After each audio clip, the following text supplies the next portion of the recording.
Hello. I actually decided to show y'all something which I started doing last time because I was explaining about the lightning process. So I have this. I couldn't get the enlargement of this, but I'm just going to show this like closely. So this is the lightning process. Can you see here? So it goes as the browns, then to the paler colors, right? uh,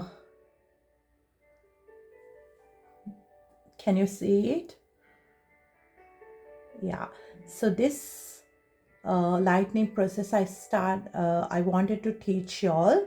The reason is this is the underlining pigment that when you lighten the hair gradually with the developer, it turns to go gradually lighter like this. So whichever the developer you use, I have already mentioned about the strengths and how it affects the natural structure, the pigment on the hair, and that it develops the lighter to the darker to the lightest, right? So in between, even though you actually stop somewhere, it doesn't stop exactly to the place that you require. It just immediately goes into the another level, so which you have to keep on neutralizing whatever the color that it's not needed. So last time in my video that I did in Sinhala, I think I have already explained what the neutralizing color wheel is all about. So today I thought I'm just going to uh, stick on to something new about the color. So at one point, when you color the hair, you have to consider the length and the porosity of the hair as well as the elasticity. So all these basic observing, the checking, the testings have to be done before you decide what color to be uh, put applied on your client. So you know how to check the elasticity. You just pull the hair and see whether it's reverting back into this normal position. And if it's not, it just stays like an elastic. It doesn't revert back. So which is then there's less elasticity on the hair. The porosity is being checked to see whether how fast the color is absorbed. So that if the porosity levels are not even, then you have to even the porosity by there are different products that you can, without disturbing the color, you can actually use on the color itself to avoid it becomes more porous on the hair. So to check the porosity, you have to hold the hair strand and just firstly just touch the hair this way and see whether you feel like kind of a little bits knotted in between. Then you can just hold like this and again slightly go to the opposite direction, and that will exactly tell you whether which part of the hair is porous, like the which strand. On the same strand there can be different porosities. So when you're combing the hair here, this part is always disturbed because the cuticles are actually disturbed, so the porosity is more higher. When it comes to the mid lengths, the porosity is much even, and even the scalp area, the porosity is even. So then when you're applying on a longer hair, like it depends on the length, like I said, if it's a longer hair, like let's say a very long hair, then you get different porosity levels. Because anyway, this is because of the body heat. It becomes more catchier, like last time I explained. So here, the middle ends, are now even, and here the porosity is more higher. So what we do is, before we decide which color to apply, we have to check which developer to go for. Here you have to go, let's say your color is or on the 437 kind of a level that you want to put. No, let's put a lighter color, maybe level 7. Yeah. And now you want to go, your client's hair is already on the level 4, right? So you won't have to go 3 levels lighter. So in the lightening process, already I showed you. So this is actually the medium brown, and then you have to change this into the medium blonde. 7 is medium blonde. So then here you go for here the 7.37 with the developer plus developer. So there's 3 levels because of the porosity is even and less porous. You have to put a higher strength developer to go to the level 7. So I choose 40 volt for this hair, this part of the hair. Then here the porosity is, this is porous, the color will catch up quickly. So which I use the same color but with a different level of developer. So here I would only use about maybe not 30, 20 volt. That's enough for me, right?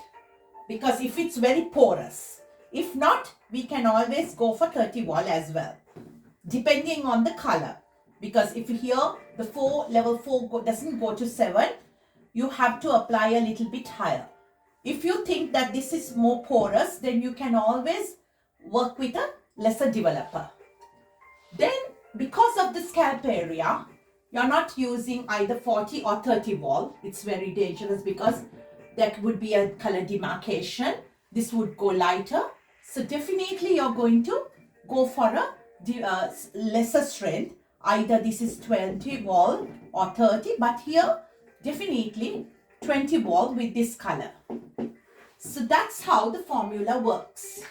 So you have to mix in one formula with the 40, then another formula with this, and another formula with that. If you're using 20, always keep that and cover it with the foil so that the air won't go. Otherwise, if you keep once you mix the developer and the color, it starts to activate by itself before you apply. So make sure when you apply the roots, you keep the color ready, but keep the developer again, but don't mix the color and the developer together, because it will activate by itself and the color will change or it will go darker because you want a lighter color. So here I have explained how we are going to apply the color, like in different stages. So this would be 1, this is 2, and this would be 3, right? Because after the entire thing, 40 volt, it takes about, if the room temperature is somewhere in the middle and it's okay for the color and you're not using any accelerator balls, then you have to keep, according to the manufacturer's instructions, maybe 45 minutes. Usually a fashion color, it takes 45 minutes to process. Then immediately after you apply this, start applying the second one. Then if this exceeds 10 minutes, start applying this as well, because the root have to be kept at least 30 minutes for the color to develop. Because like I said in the other video, the hair, when it comes to the levels of processing, the first 10 minutes to 15 minutes, the color goes in, and later on it changed the melanin, the melanosomes. After that, it has to permanently fix if it's a permanent color. then it takes another 10 to 15 minutes. So overall, that's why the manufacturers have already asked us to keep it for 45 minutes entirely on the hair. But if you're using a roller ball or an accelerator, then this will reduce the time, the processing time. But if it's not, you have to just keep according to the manufacturer's instructions. Always read the leaflets, the instructions, no matter how competent you are, and make sure that you take the correct amount of color, because don't waste color. And especially when you're in a salon that is less, like, it's more smaller, the color room or the area is smaller, don't go and just dispose the color. Take paper and wrap the parts, like the excess color, and then throw it. Don't just wash it away on the drain with the waters. Usually we go to the shampoo basin and just take the color, tap the shower, and we wash the color, because it will clog the drains. Remember that.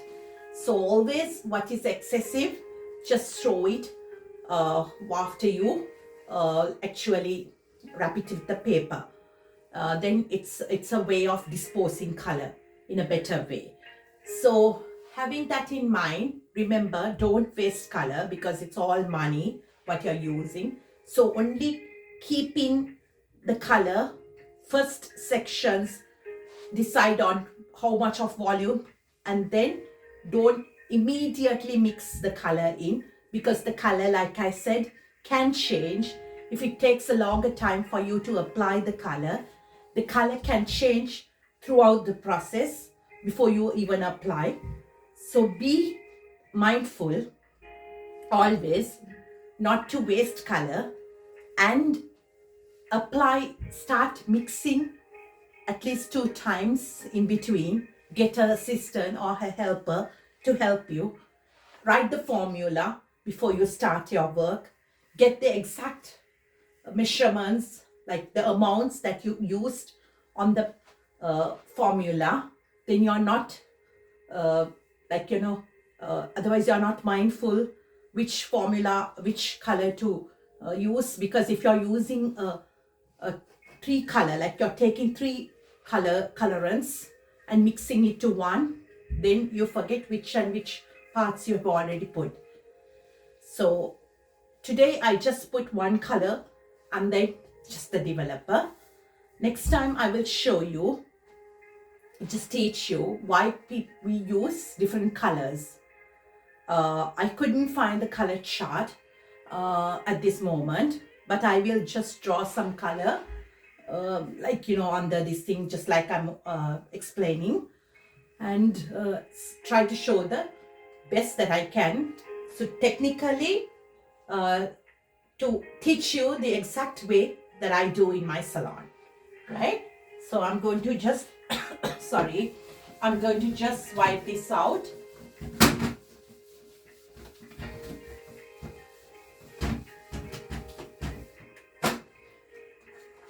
So when I talk about now we took the color as 3 sections, 3 stages. If the hair is a little medium, then we go for 2 stages, 1 and 2. That's because of the body heat, the color catches up more quickly. So after this develops, then right after 10 minutes, you start applying the the second time on the roots.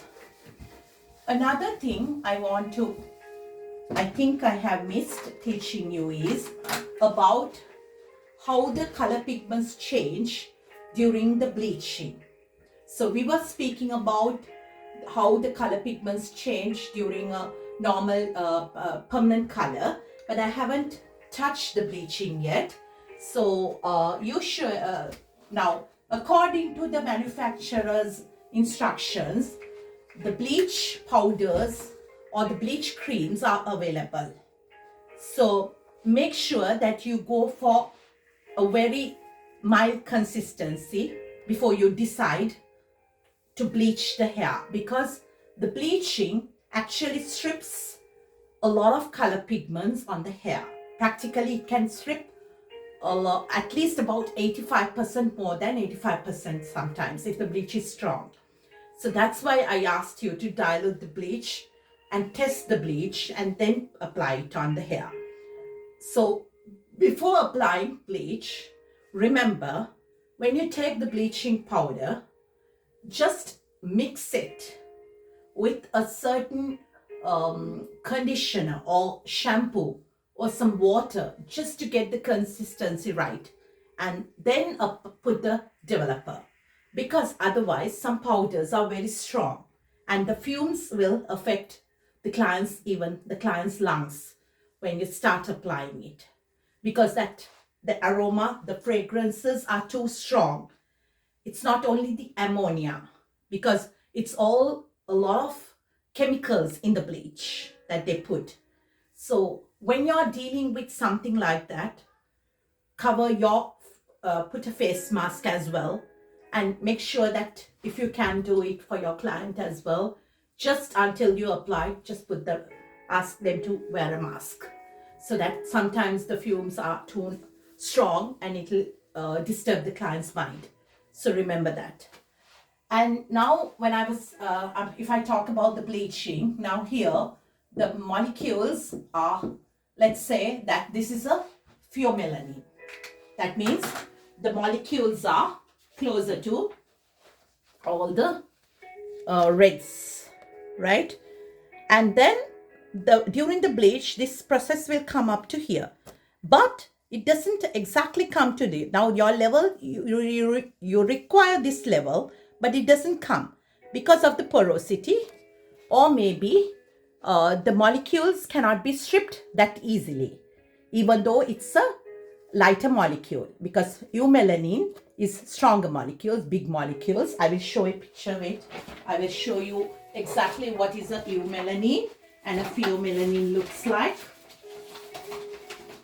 Yeah, so here, can you see the this is a eumelanin molecule, which is big, which are big, right? And this is a pheomelanin molecule, which is smaller than the eumelanin. So here I will show you another, how the hair is made. So this is, I told you once, it starts with an atom and continue with fibers. Hair is a fiber, remember that. And then the fiber bundles, it goes as a cortical cell, and then it breaks and breaks and breaks, and then the smallest molecule is the ammonia, the acid, the strongest acid present in the hair. So this is the micro becomes macro, then macro becomes micro, and then further the cortical cells break, and then you get the smallest atom. So this is just inside the hair, and this is actually the original hair fiber, right? So that's why you have to be very, very careful when you're dealing with certain hairs, because some of the hair are more stronger, some of the hair are more weaker, depending on the client's, each client. There are fine hair, medium hair, and coarser hair, but even the fine hair can be more finer as well. Even the coarser hair can be more coarser or less coarser.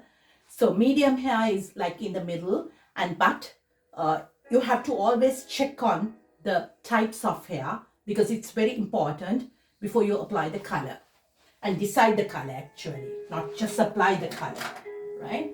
And as I come back to this earlier lesson, so here the pheomelanin now need to be stripped, and now as for this, this will turn up to this way. So now we have to neutralize whatever the color pigments present, at least to get closer to this. So remember that before you decide to bleach the client's hair, always do a test cutting, test coloring. because here when you just bleach and take this away, this might not come exactly to the required shade that you need, because some of the clients now at this moment, it's all about blondes and lighter shades they're going for. So especially when it's very darker in the eumelanin stage of hair, you have to bleach several times. So before bleaching, like I said earlier, go for a high lift color and see. So high lift colors are actually in the color chart, you know exactly that the base shades go 1 to 10. But if something is above 10, 11, 12, 15, 3000, like 300s or something like that, according to the manufacturer, this goes as the high lifting colors. So high lifting colors are very popular among professional hairdressers, because most of the professional hairdressers don't bleach hair. They always work with the high lifting colors or the special blonde colors. So go for a better color if you're going for a definitely high a lighter brand, lighter color, lighter shade, because then it'll protect the client's hair as well. So there are a lot of chemicals involved in the colors. So remember, when you're putting the colors, make sure that you have a little bit of or a thorough knowledge on the chemicals what you're using on the client. So the bleaching, like I said, the bleach powders are available in very strong fumes. Not only strong fumes, even the chemicals are very strong. So make sure that you really test those chemicals and do the testings, see the allergic reactions, even before, if the client has done already an allergic, to check whether they have allergy to any color for ammonia. But bleaching also, please test before that, otherwise sometimes it can burn the scalp even. So make sure when you're applying bleach, be careful how you apply it. That's very important. And so before that, if you can work on the high lifting, start using the high lifting colors, because there are so many manufacturers. They have so many new brands, new products coming in the market. It's a very new thing now. Special blonde, special neutralizing colors, and all these stuff are in the market. So you can always make sure that you go for not only one color, stick on to some products together, so that when one is not present, you can always adapt to another one. And that way you have a thorough knowledge about color as well, because chemicals, each manufacturer has different strengths of their products, you know that. So even for straightening creams and perming lotions and all that, it differs. Some manufacturers, their perming lotions are good, some are, the straightening creams are good. So always go for some, you don't just stick on to one product. Try, test and see. Not on the client, just test while you're doing a test cutting or something, right? And then, like I said, before you apply the bleach, please test whether that exact color is coming. If not, you re-bleach, but be careful when you re-bleach. Make sure that you actually correct the hair before you bleach the hair, because when you're bleaching the hair, all these molecules are going to break and it's going to strip out the natural color pigment away. So then no color pigments present. Then the hair becomes so weaker. And when it becomes weaker and you bleach again, hair becomes more porous and damaging. So always make sure that you put a treatment shampoo or a condition before you try another bleach, even on the same day if you're going to do it. But I recommend, it's best to do the bleaching and do a treatment and do another bleaching after a few days. But it depends on the client, because if the client doesn't want to come again, then you have to save the time for the client and yourself. So then just perform the bleach, but before that, correct the pH level. Next time I will teach you all what the pH levels does to the hair. So please keep on watching my videos. I hope all this technical jargon will help you to develop whatever the coloring knowledge you want in the future. Thank you so much for watching my videos. Take care.